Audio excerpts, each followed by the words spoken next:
Bonjour donc à tous et à toutes. Julien, je me présente, donc Julien Riva, architecte.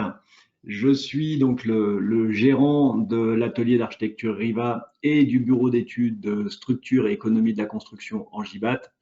On est un ancien client Allplan puisqu'on s'est équipé en 1996, pardon.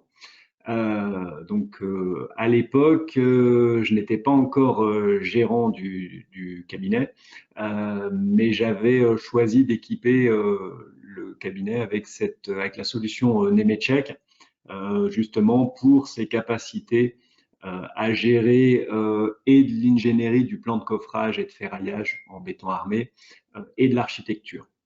Donc l'atelier d'architecture Riva et Angibat partagent les mêmes locaux, donc comme je l'ai dit, même gérant, même direction, mêmes actionnaires. On a toujours travaillé main dans la main et sur la plupart de nos projets en commun, mais pas uniquement. C'est-à-dire que parfois, Atelier Architecture Riva fait appel à d'autres BE structures, tout comme d'autres architectes font appel à Angibat. Aujourd'hui, les deux structures totalisent 25 collaborateurs environ, trois ingénieurs structures et trois économistes de la construction chez Angibat et une douzaine d'architectes chez Atelier Architecture Riva et trois conducteurs de travaux, plus du personnel administratif. La particularité, c'est qu'on s'est orienté vers les projets passifs. Il y a de cela une quinzaine d'années. J'étais particulièrement sensible, on va dire, à l'écologie, à la frugalité, et donc je cherchais à faire des bâtiments et des projets performants. Et j'ai découvert ce qu'étaient des bâtiments passifs lors d'un voyage en Autriche. Et je me suis dit, bah, c'est merveilleux, je voudrais spécialiser les structures dans ce type de bâtiment sans chauffage. Donc pour ce faire, je vais vous présenter quelques projets réalisés conjointement par les deux structures et vous montrer bah, parfois la complexité et en tout cas les synergies qu'on a pu avoir et notamment l'intérêt bah, de la suite Nemetschek Allplan dans cette approche de projet relativement soit novateur, soit complexe. Donc, voilà, j'ai déjà présenté l'organigramme, donc je passe très vite pour atteindre le premier projet. Donc, le premier projet, c'est nos locaux.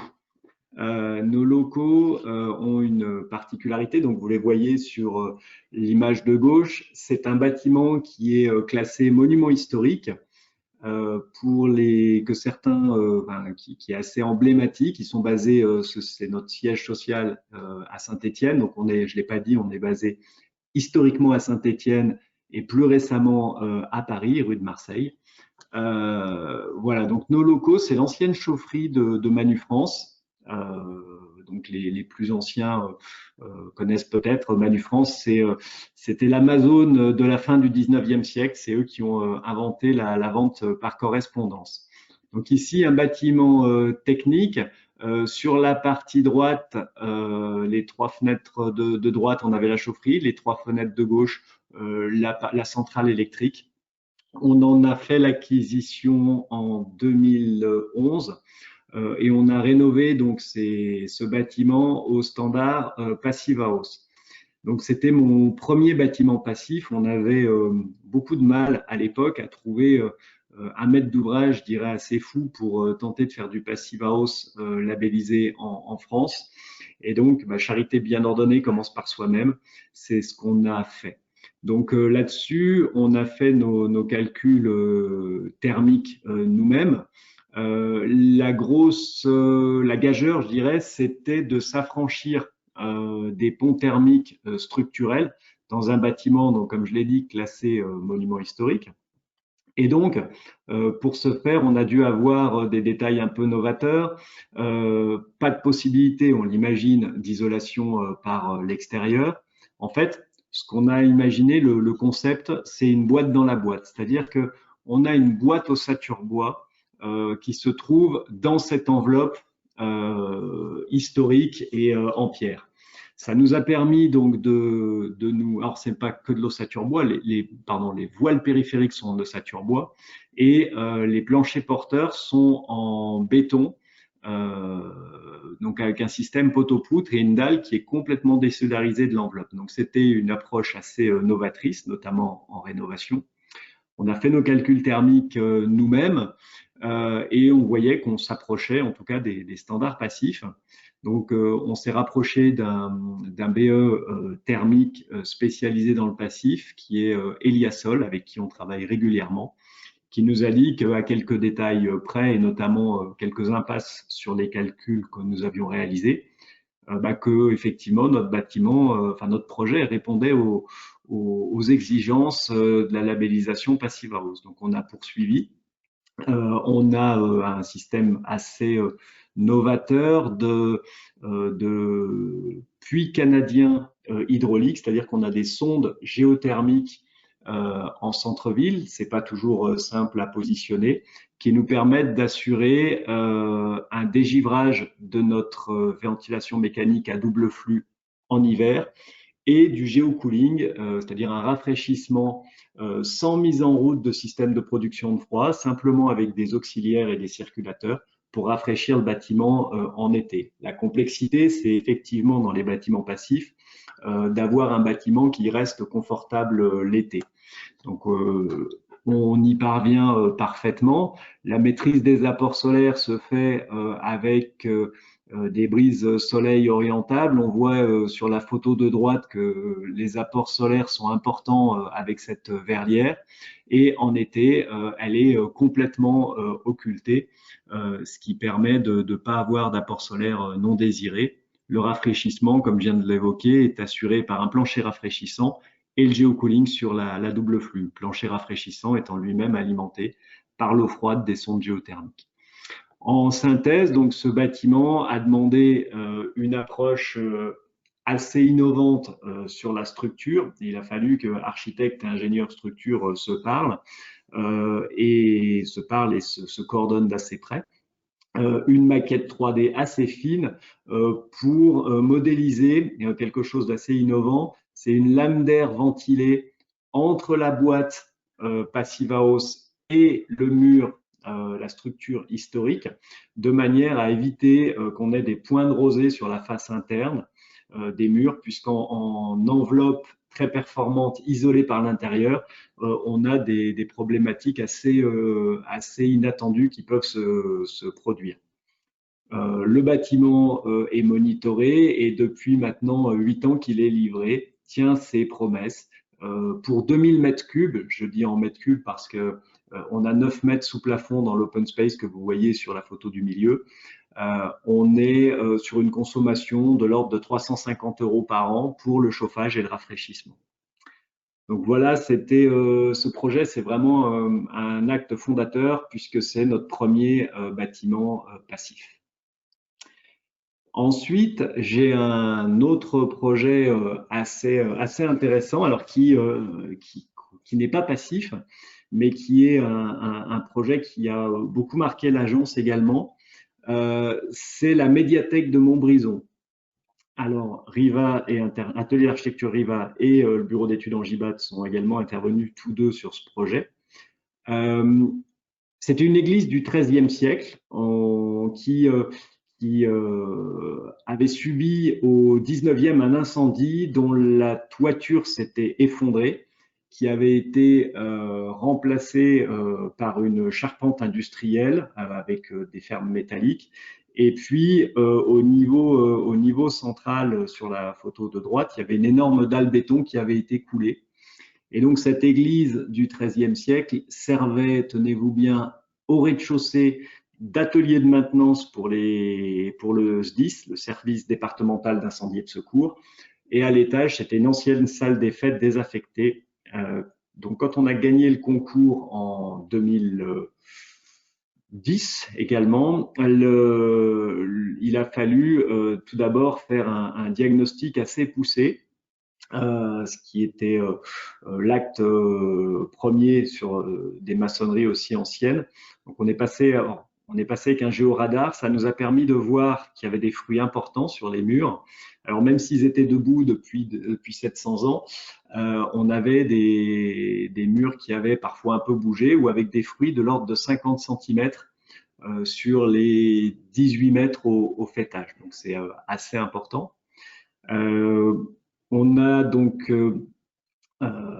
enlevé le toit, démoli, enfin déconstruit plus que démoli parce que c'était vraiment sensible, la dalle intermédiaire et on a pu mettre en place le concept qui nous a permis de remporter le concours. C'est ce qu'on voit sur le croquis ici. Notre but était de ne pas créer de nouvelles ouvertures dans les maçonneries anciennes.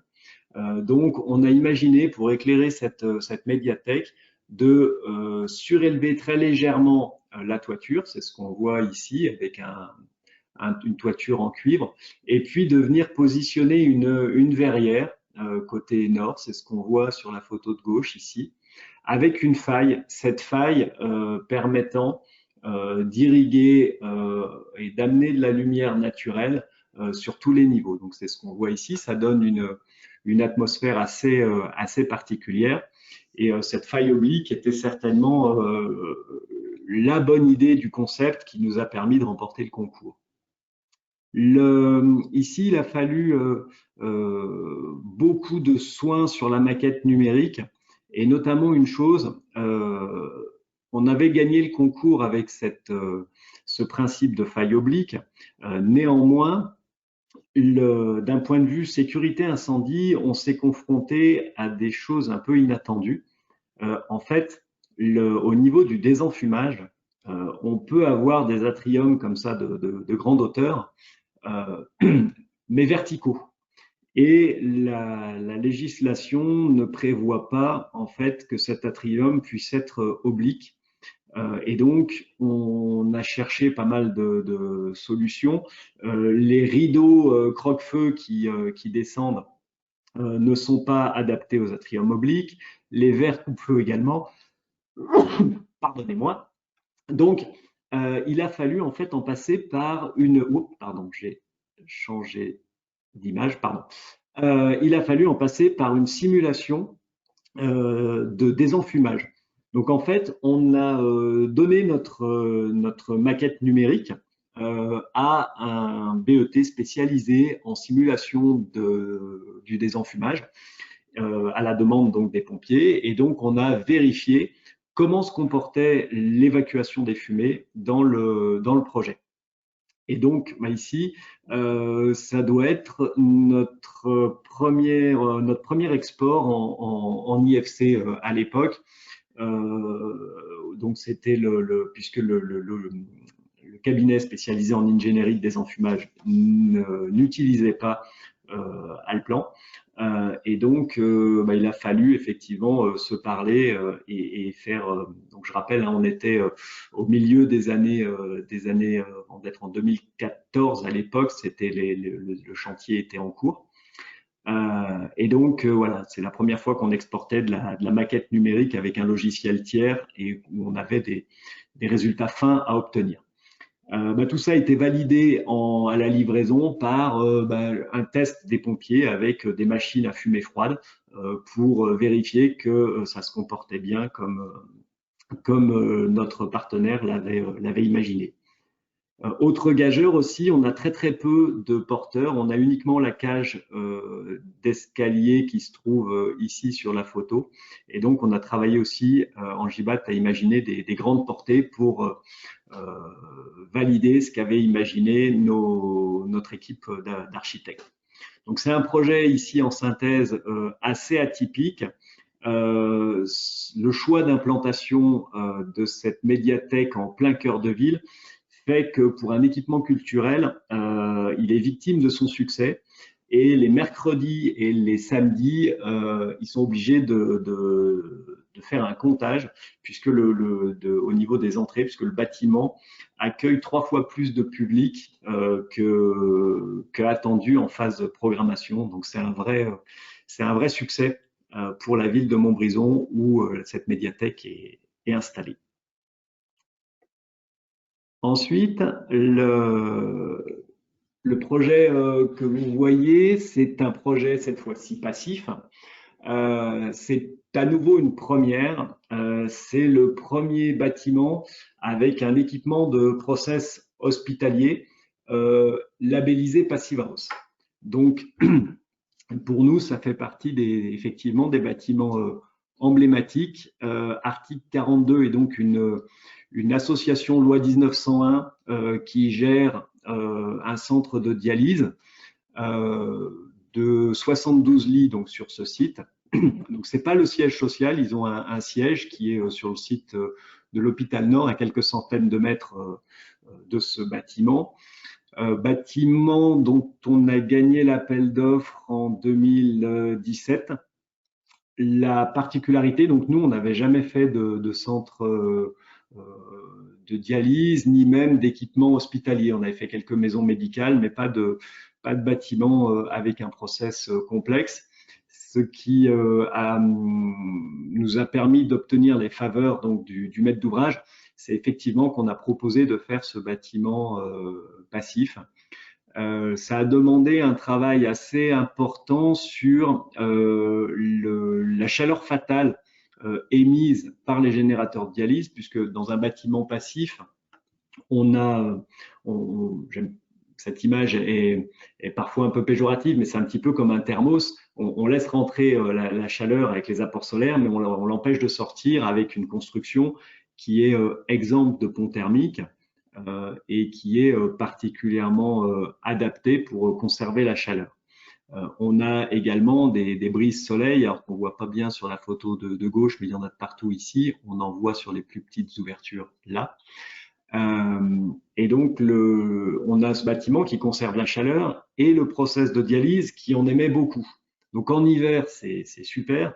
En été, c'est plus complexe. Donc, on a travaillé avec l'équipe médicale et on a passé à la caméra thermique les différents appareils de dialyse. Et en fait, on est intervenu jusque dans le choix du modèle et de la marque des différents appareils de dialyse. L'idée, c'était effectivement bah, on n'a pas de connaissances en médical, donc de choisir un produit, bien sûr, qui convienne à l'équipe médicale, mais surtout qui émette un peu moins de chaleur que la génération de matériel qu'ils utilisaient. En tout et pour tout, au final, le bâtiment, suivant l'approche Passive House, ne consomme que 5 kWh par mètre carré par an pour le chauffage. Donc imaginez un bâtiment passif, c'est normalement en dessous de 15. Un bâtiment RT 2012, on va dire en dessous de 60. Donc on est 4 fois moins que le passif et 12 fois moins que la RT 2012. En fait, ici, je dirais que le système de chauffage, c'est essentiellement le process médical dont on récupère la chaleur fatale. Néanmoins, le bâtiment, quand il ne dialyse pas, s'il devait être arrêté pour plusieurs mois pour une raison inconnue, reste très passif. C'est-à-dire que l'enveloppe, il consommerait moins de 15 kWh par mètre carré par an sans process de dialyse. Avec process de dialyse, à 5 kWh, on considère qu'on est sur un bâtiment qui se passe totalement de chauffage. Le gros enjeu sur ce bâtiment, c'était effectivement le confort d'été, maîtrise des apports solaires. Donc, on a équipé l'ensemble du site de brise soleil orientable de manière à pouvoir donc maîtriser ces apports solaires. De même, vous voyez sur la photo en bas à droite une des salles de dialyse. Donc, chaque patient peut choisir la lumière dont il a besoin, puisque un patient en dialyse, c'est une maladie chronique, il vient 2 à 3 fois par semaine toute sa vie, puisque c'est une maladie, hélas, dont on ne guérit pas. La seule chose, c'est les greffes de reins qui permettent de sortir et qui sont rarissimes. Oh, pardon.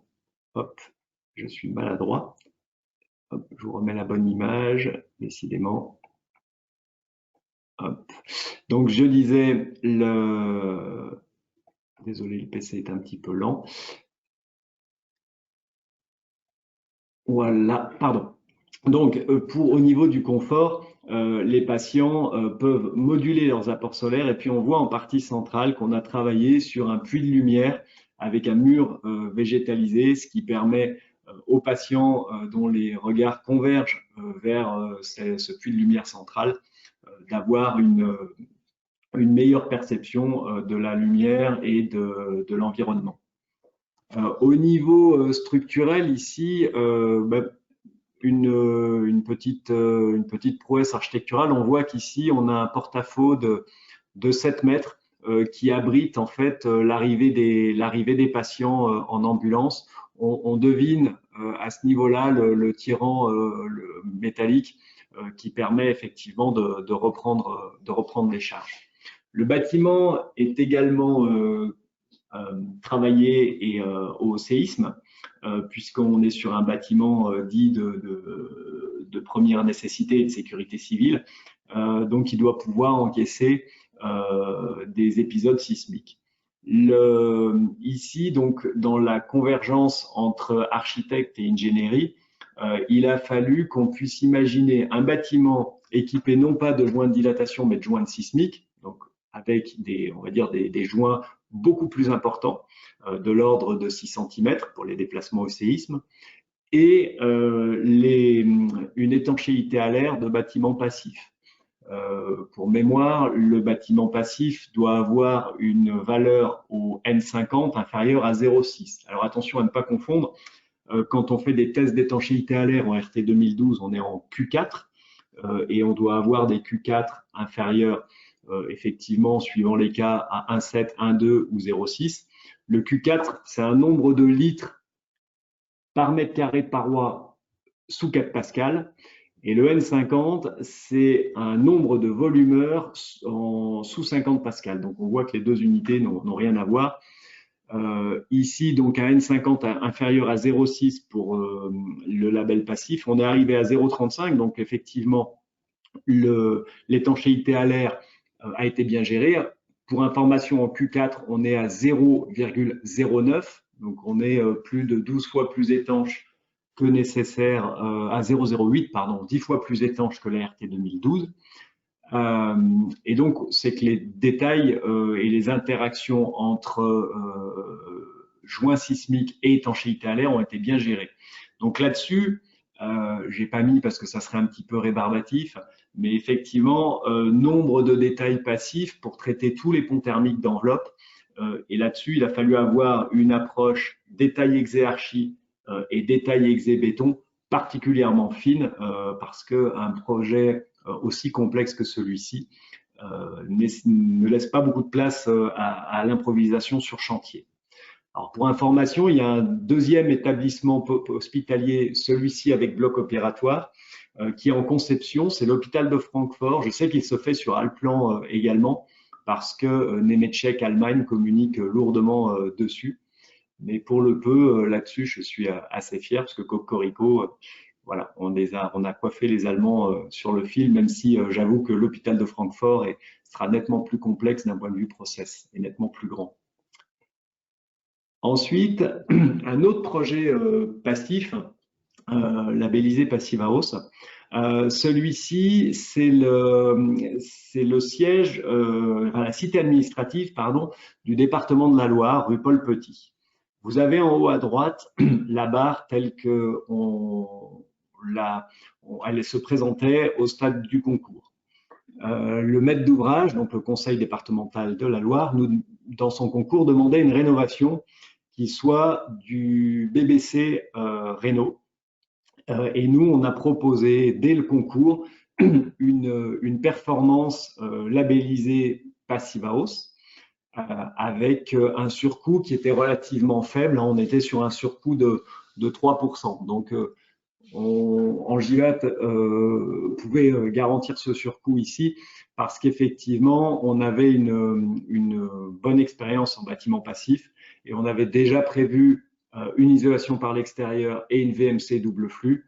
Du coup, le surcoût était simplement lié à une meilleure qualité d'enveloppe et donc c'était entre guillemets assez limité d'un point de vue impact financier.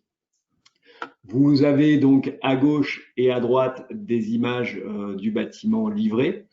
Euh, en bas à droite, une image du bâtiment en cours de rénovation. Donc on peut voir il nous manquait quelques mètres carrés et plutôt que d'aller construire des extensions majeures dans le parc, on a fait le choix sur ce projet d'ouvrir les façades, ce qu'on voit en partie supérieure ici, et de ramener des boîtes en ossature bois avec une isolation biosourcée. Ici, c'est de la laine de bois. Et donc de venir augmenter le nombre de mètres carrés disponibles sur le bâtiment de manière à répondre au programme tout en limitant l'emprise sur le parc. Donc on trouvait ça plutôt intelligent. On était deux architectes sur ce projet. On travaillait avec Atelier des Vergers, qui est lui-même équipé d'Archicad. Donc, il a fallu effectivement mettre en place un protocole IFC pour pouvoir travailler conjointement avec l'architecte associé. Et donc, en tant que mandataire, voilà, on a défini ce protocole et ça s'est plutôt bien passé. Alors, il a fallu quelques réglages. Ça nous a permis de voir effectivement que si Archicad est assez souple sur les exports 3D et le travail en 3D, c'est d'après nous nettement plus simple d'exporter en IFC à partir d'Alplan. Néanmoins, après quelques essais de réglage, on est parfaitement arrivé à travailler avec le confrère sur ce projet. Donc, outre le défi d'accroche de ces boîtes en ossature bois sur la façade béton, le défi énergétique n'était pas en reste, puisque ici, le bâtiment étant livré depuis maintenant 2 ans, les valeurs confirment un facteur 18 sur la réduction de consommation. Alors, facteur 18, c'est énorme. C'est vrai qu'au départ, on était sur un bâtiment de type épave thermique. Aujourd'hui, on est sur un bâtiment passif labellisé. Donc, c'est la plus grande rénovation labellisée passive en France.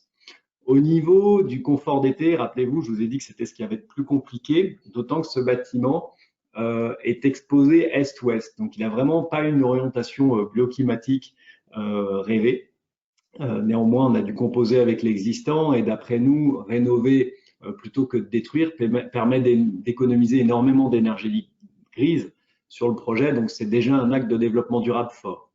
Pour éviter que le bâtiment ne soit victime de son orientation et qu'on ait des surchauffes particulièrement importantes, on a ici équipé l'ensemble des menuiseries de store screen.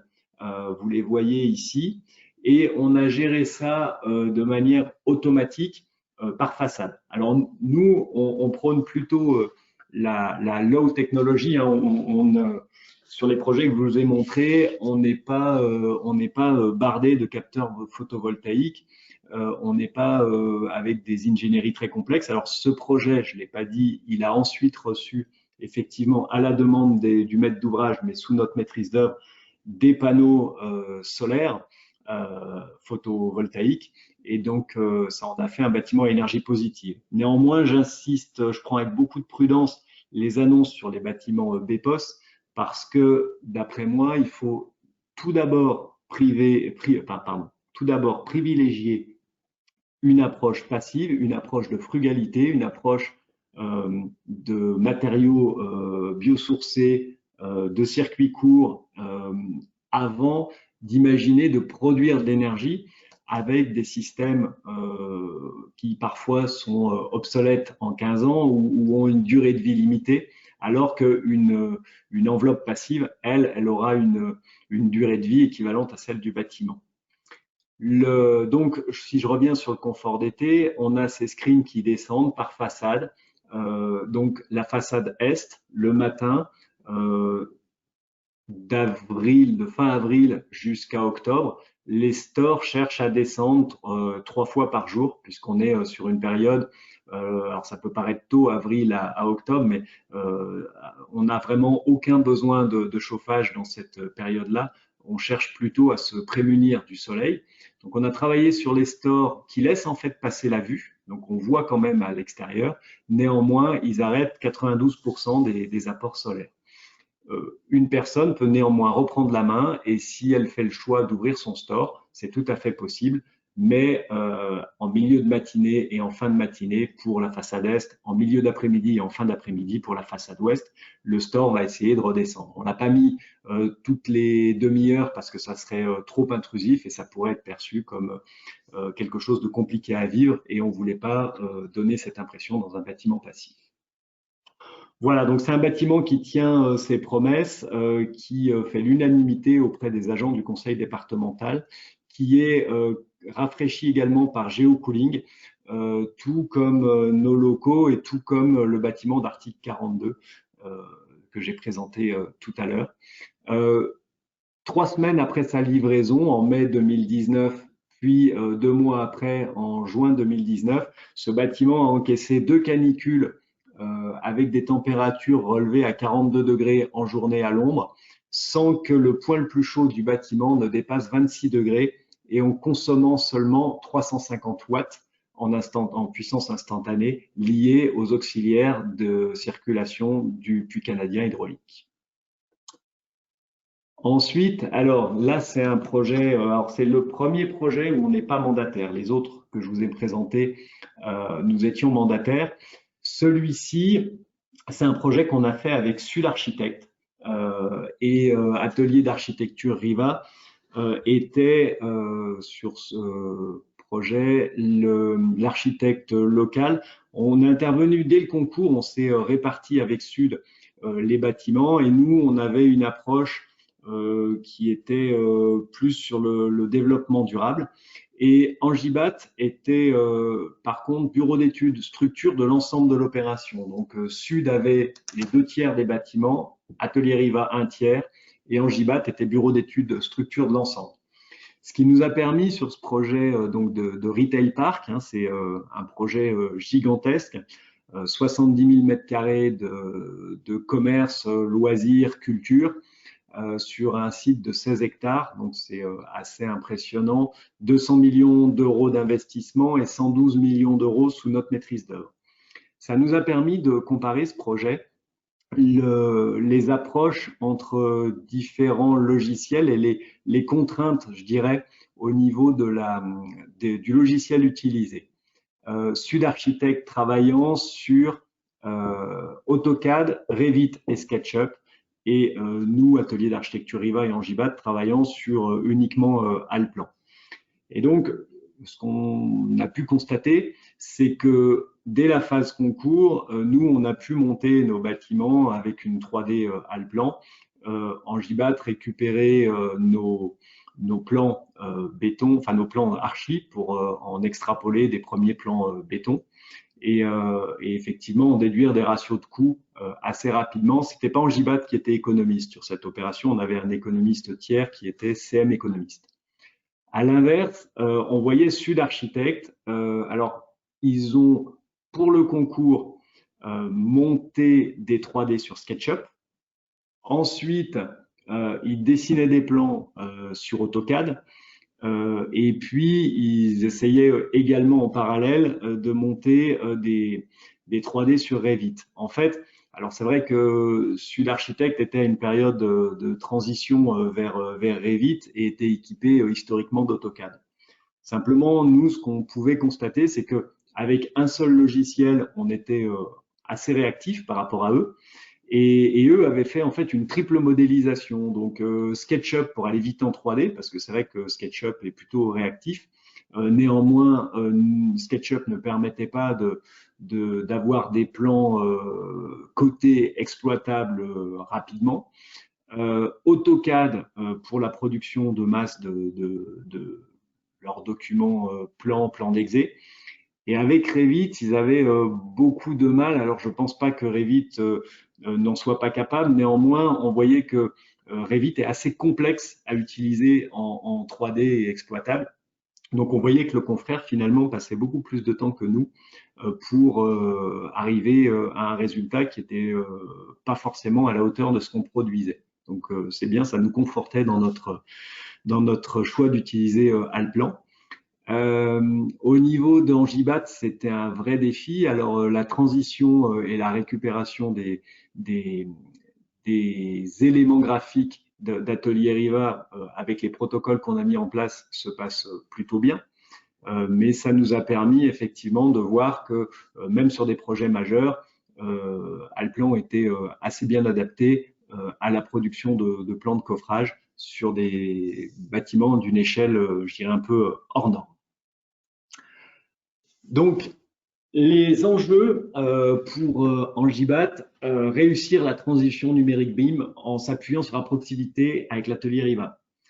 Effectivement, il y a un vrai enjeu sur le BIM. Alors, quand on a choisi Allplan en 1996, ce qui nous avait intéressé, c'était effectivement le fait que c'était orienté objet, et ça s'est pas démenti, même si maintenant on appelle ça peut-être plus la maquette BIM. Mais néanmoins, le fait de dessiner depuis longtemps avec une 3D et une 3D renseignée, il y a un vrai enjeu de gain de temps. Ça nous permet de gagner en réactivité, en fiabilité, en travaillant sur une seule et même maquette avec l'architecte. Alors, ça demande effectivement des réglages, des automatismes, de bien se mettre d'accord sur un bon renseignement des calques et des layers, de manière à ce que l'ingénieur, quand il récupère la maquette numérique de l'architecte, puisse facilement la nettoyer puisqu'il n'a pas besoin des mêmes informations. Donc, dans les problématiques qu'Angibat a… Alors, Monsieur Riva, je me permets juste de vous couper un instant. Donc, dans un premier temps, pour vous remercier de nous avoir présenté vos agences et les nombreux projets très intéressants sur lesquels vous avez travaillé. Et d'autre part, pour vous poser une petite question à la suite de cette présentation. Donc, oui. Pouvez-vous nous dire quelles étaient les principales problématiques que vous avez rencontrées entre les deux entités Riva et Angibat et quels étaient vos objectifs? Alors, effectivement, j'allais un peu vite. Les problématiques, la première, effectivement, c'est d'avoir plusieurs logiciels pour la modélisation d'une structure béton armé. C'est exactement ce que je présentais sur Style avec Sud Architecte, où ils dessinent plusieurs fois leur maquette. On comprend bien que si une personne dessine une maquette et qu'on peut l'exploiter, il y a un vrai gain de temps. Donc, il faut effectivement bien travailler pour qu'elle soit récupérable, mais on gagne et en fiabilité et en temps à effectivement partager la maquette numérique. Ça évite de transférer des données entre logiciels. Donc ça, on s'en est rendu compte effectivement quand on travaille avec des confrères qui sont sur Archicad. Et par exemple, pour des exports en STL, qui est le format d'impression sur des imprimantes 3D, souvent une première conversion vers du BIM marche assez bien, mais si on doit enchaîner les conversions vers différents logiciels, au bout de plusieurs conversions, on a parfois des pertes d'informations. Donc là, le fait de n'avoir qu'un seul logiciel, c'est pour nous essentiel. La démarche BIM avec le travail collaboratif, c'est également très très bien. Allplan Workgroup fonctionne bien. Et donc, nous, on a la chance d'être dans les mêmes locaux. Donc, c'est vraiment la situation idéale. Mais il y a des solutions Allplan pour faire ça, même quand on n'est pas dans les mêmes locaux. C'est-à-dire qu'on travaille vraiment sur la même maquette numérique, toujours à jour en temps réel. Donc ça, c'est effectivement un énorme gain. Hein. Il n'y a jamais de doublon, il n'y a jamais deux versions à jour, l'une avec le béton, l'autre avec l'archi. Donc ça, c'est absolument génial. Et puis, voilà, ça permet effectivement de réduire les mises à jour manuelles de plans, que ce soit en coffrage ou armature, ça se fait très rapidement. Et donc, effectivement, nous, on trouve que la synergie d'Allplan Architecture et d'Allplan Ingénierie est particulièrement pertinente.